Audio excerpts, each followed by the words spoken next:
കൊല്ലം മൈനാഗപ്പള്ളി ആനൂർകാവിൽ യുവതിയെ കാർ കയറ്റി കൊലപ്പെടുത്തിയ കേസിലെ പ്രതികളുടെ കസ്റ്റഡി കാലാവധി അവസാനിച്ചു. 2 ദിവസത്തേക്കായിരുന്നു പ്രതികളെ കസ്റ്റഡിയിൽ വാങ്ങിയത്.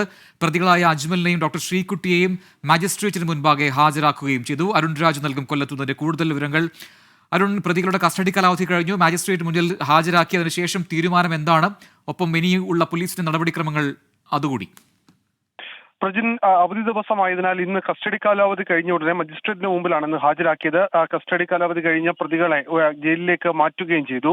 ഈ കേസുമായി ബന്ധപ്പെട്ട് 2 ദിവസത്തെ തെളിവെടുപ്പടക്കം പോലീസ് പൂർത്തിയാക്കിയിരുന്നു.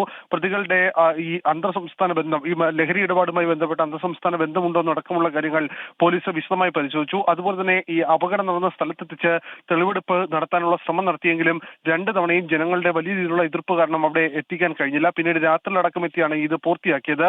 നിലവിൽ പോലീസ് ഈ കസ്റ്റഡി കാലാവധി നീട്ടിക്കിട്ടണമെന്ന ആവശ്യം മുന്നോട്ട് വെച്ചിട്ടില്ല. നാളെ ഇവർക്ക് ജാമ്യം വേണമെന്ന് ആവശ്യപ്പെട്ടുകൊണ്ട് ഇവരുടെ അഭിഭാഷകർ കോടതിയെ സമീപിച്ചിട്ടുണ്ട്.